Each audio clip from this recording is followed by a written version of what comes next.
ባል ጫፌን እንኳን ሊነካኝ አልፈለገም። ጥሩ ባል እንደሆነሽ ቢያንስ ትንሽ ጊዜ ስጪ። ወይ ግን መቼ ነው እኔ ከዚህ እስር ቤት ነፃ መሆን? እስር ቤት እንዳለሽ ነው የሚሰማሽ? ወዴትም ንቅንቅ ማለት አትችይ። ከዚህ እብደት የሆነ አለማችሁ እየወጣውላችሁ ነው።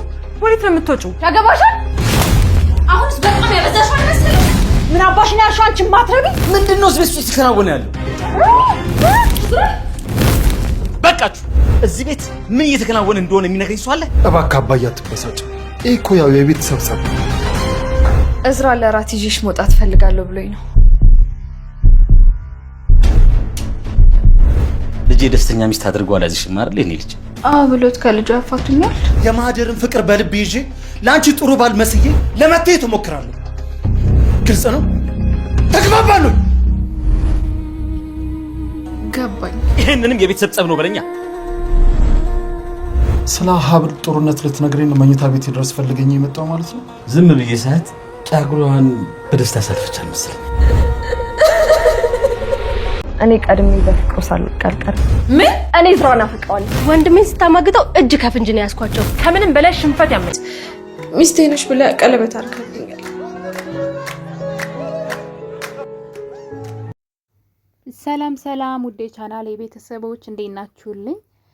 ሀብል አዲስ ተከታታይ ድራማ እንግዲህ በአደራ ድራማ እና በእንግዳ ድራማ የምናውቃት ብሌን በአዲስ ድራማ ከሀረግ ድራማ ተዋናይ ከቃል ጋር መታለች ማለት ነው። እንግዲህ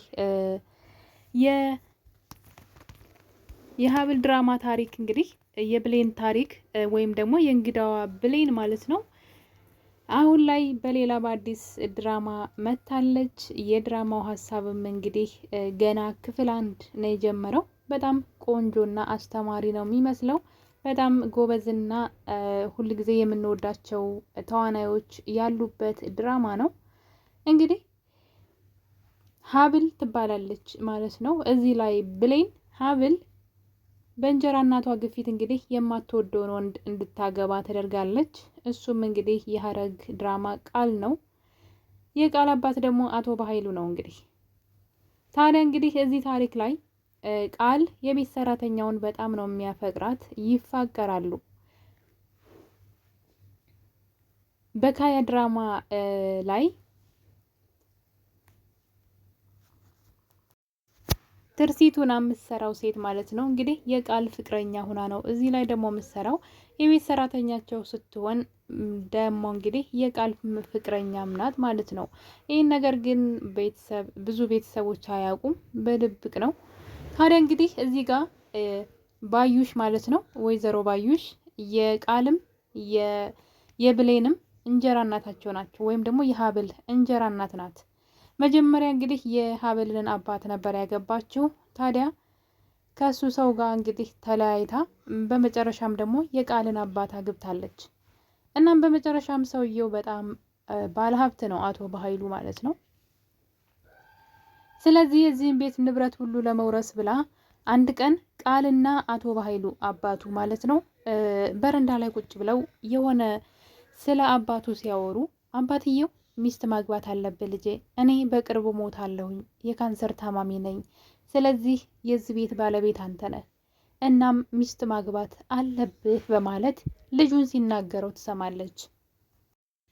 እንግዲህ እንጀራ እናትየዋም ይሄን ነገር ስትሰማ የዚህ ቤት ንብረትማ ለእኔ ነው የሚገባኝ በማለት እንግዲህ የድሮ ባሏን ልጅ ማለት ነው ሀብልን ወይም ደግሞ ብሌንን ማለት ነው አመታ አስተዋውቃለች ለሰውየው። እናም በጣም የምታውቃት ዘመዷ እንደሆነች እና በጣም ስርዓት ያላት ልጅ የቤት ልጅ እንደሆነች በመናገር እንግዲህ ልጅቷን ለልጃቸው እንዲድሩ በጣም ቁም ነገረኛ ልጅ እንደሆነች አድርጋ አምታ ለአቶ በኃይሉ ታስተዋውቃለች። ሴትዋ እንግዲህ ልጅቷን በግድ አስገድዳ ነው እንደዛ ያደረገችው። እዚህ ቀደምም ደግሞ ለሌላ ባለሀብትም በግድ አብራ እንድትሆን ድራት ነበረ ይመስለኛል። ሀብል ቤተሰብ የላትም፣ አባቷ በህይወትም ያለ አይመስለኝም። ለዛም እንግዲህ የተሰጣትን ኃላፊነት ወይም ደግሞ አደራ ወደ ጎን በመተው ገንዘብ ማግኛ እያደረገቻት ትገኛለች ልጅቷን ማለት ነው። ታዲያ አሁን ለአቶ በኃይሉ ልጅ ለቃል ማለት ነው ሚስት እንድትሆን ወደ አባትየው አመታ ታስተዋውቃታለች። ይህንም የልጅቷ ፍላጎት አይደለም፣ አስገድዳት ነው። ቃል ደግሞ የቤት ሰራተኛውን ፍቅረኛው ናት። ታዲያ በዚህ መሀል እንግዲህ ያለ ልጁ ፍላጎት ማለት ነው አባትየው ከመሞቴ በፊት ይችን ልጅ ማግባት አለብህ፣ በጣም ጥሩና መልካም ሴት ናት በማለት የእንጀራ እናቱን ትዕዛዝ ፈጽሟን ማለት ነው። ወይም ደግሞ አባትየው የሚስቱን ትዕዛዝ ወይም በሚስቱ ግፊት ሀብልን እንዲያገባት ተደርጓል። ሀብል እሱን ካገባች በኋላ እንግዲህ በጣም ብዙ ስቃይና መከራ ገጥሟታል። ገና ከጅምሩ ማለት ነው። እኔ ስም ብቻ ነው ባሌ መሆንሽ፣ ፍቅረኛ አለችኝ፣ የቤት ሰራተኛችን ፍቅረኛ ናት በማለት አስረግጦ ነግሯታል። ለዛም እንግዲህ እኔ አንቺን አልፈልግሽም፣ የአባቴን ትዕዛዝ ለመጠበቅ እና ለማክበር ብቻ ነው፣ እንደምንም ተቻችለን 1 አመት ከኖርን ነው እንጂ እኔና አንቺ አብረን አንቀጥልም፣ የምወዳት ሴት አለች በማለት እንግዲህ እንደማይፈልጋት የሰርጓ ምሽት ነው የነገራት። አባትየው እንግዲህ ይህን ሁሉ ታሪክ አያውቅም። ልጅቷ ጥሩና ስርዓት ያላት ልጅ ናት በእርግጥ። ነገር ግን እንጀራ እናትየዋ ያመጣቻት ለገቢ ምንጯ ነው። ሰውየው ሲሞት ንብረቱ ሙሉ ለሙሉ በእነሱ ስም ይሆናል ማለት ነው፣ ወይም ደግሞ የልጁ ነው። እሷ ደግሞ ምራት ናት፣ የገንዘብ ምንጯ ናት ማለት ነው። እዛ ቤት እንግዲህ የሰውየው እህትና ሌላ ከቀድሞ ባለቤቱ የምትወለድ ማለት ነው ከሚስቱ ሌላ 2 ልጆች ነው ያሉት። አንደኛው ቃል ነው እና ሌላ አንዲት ሴት ልጅ አለች።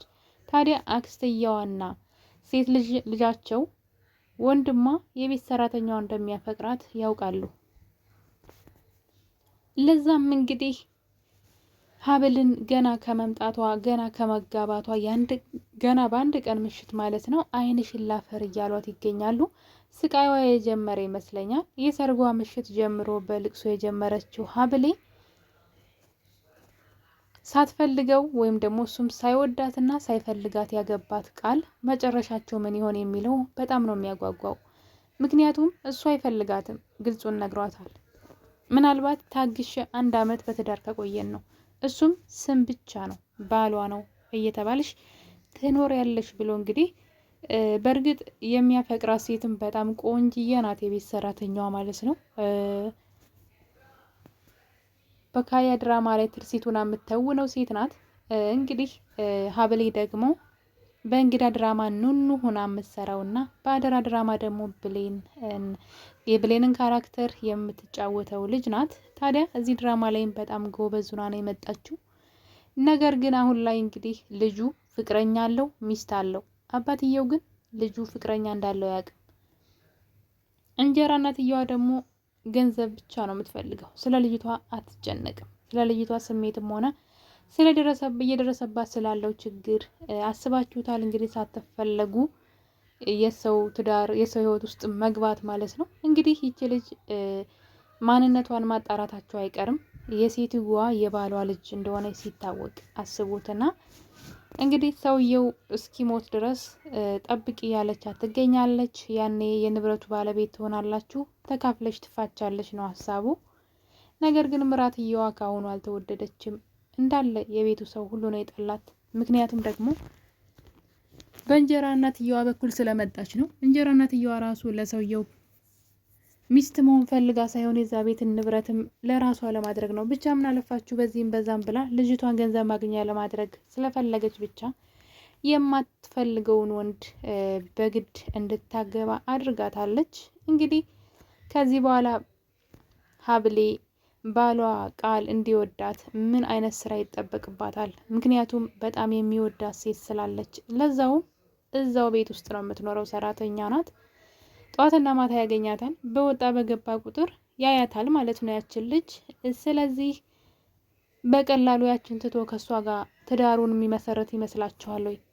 እንጀራ እናትየዋ ግን በጣም ሲበዛ ራስ ወዳድና ክፉ ሴት ናት። እንግዲህ እሷ በብልሃት ባሏን እንዲወዳት ወይም ደግሞ ወደ እሷ እንዲመጣ ታደርግ ይሆን ወይስ የቤት ሰራተኛዋ ከቤተሰቦቹ ቤት ውስጥ ካሉት ከአክስትየዋና ከእህቱ ጋር ሁነው እዛ ቤት እሷን አስመርረው ያባረሯት ይሆን? ከአሁኑ ዓይንሽን ላፈር፣ ለቤታችን አትመጥኝም፣ ከየት ነው የመጣሽው እያሉ እንግዲህ ልጅቷ የሰርጓ ቀን ነው ልቅሶ የጀመረችው። የሰርጓ ምሽት መቼም ለእሷ ባል መሆን እንደማይፈልግና ስም ብቻ እንደሆነ ባልሽ ተብዬ ከተጠራሁኝ በቂሽ ነው፣ ለዛውም ለ1 አመት በዛ ከተባለ 1 አመት ነው አብረን የምንቆየው ይመስለኛል። አባትየው በቅርብ ጊዜ ይሞታል በካንሰር በሽታና ታዲያ እንግዲህ አባትየው ከሞተ በኋላ እሷን ለመፍታት ነው ሀሳቡ። ምክንያቱም አይወዳትም። እንግዲህ የነገር አናውቅም። በእርግጥ ልጅቷ ብልሃተኛ ከሆነች ትዳሯን እንግዲህ አጽንታ ትዘልቃለች ብለን እናስባለን። ነገር ግን ቀላል የሚባል ጦርነት አይደለም እዛ ቤት የሚጠብቃት። ፍቅረኛው በቀላሉ አትለቃትም። በዛ ላይ እህቱ አልወደደቻትም፣ አክስትየዋም እንደዛው። ለቤታችን ለኛ ለክብራችን አትመጥኝም እያሉ እንግዲህ ልጅቷን ማሰቃየት ጀምረዋል። ገና ከጫጉላ ቤቷ እንኳን ሳትወጣ ማለት ነው። እንጀራ እናትየዋንም እንደዛው አይወዷትም። ሰውየውን ለገንዘብ ብላ እንዳገባችው ስለሚያውቁ ማለት ነው። በዛ ላይ ሀብሌም ደግሞ በእሷ በኩል ስለመጣች ነው። ለዛውም ደግሞ የምታውቀው የገዛ የባሏ ልጅ ናት።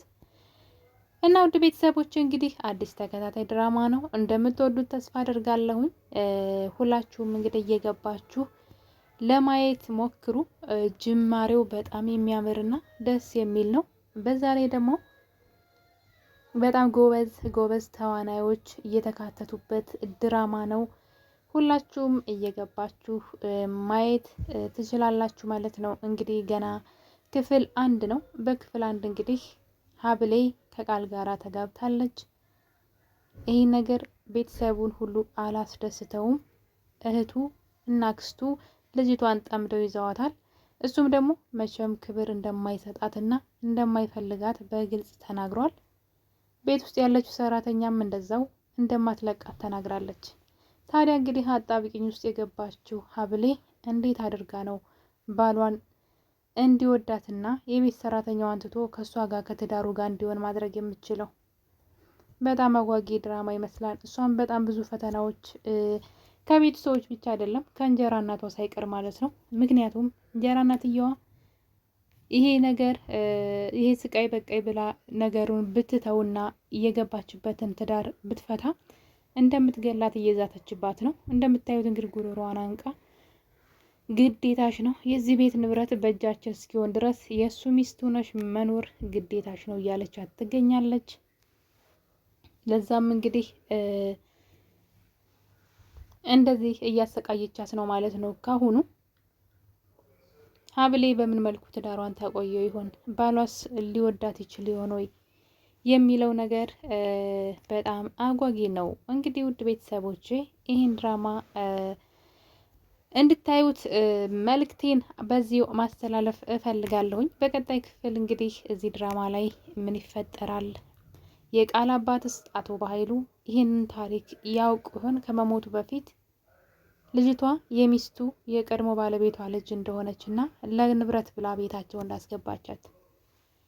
የዛሬው ቪዲዮ እንግዲህ ይህን ይመስል ነበረ። በሌላ በአዲስ ቪዲዮ እስከምንገናኝ ባይ ባይ።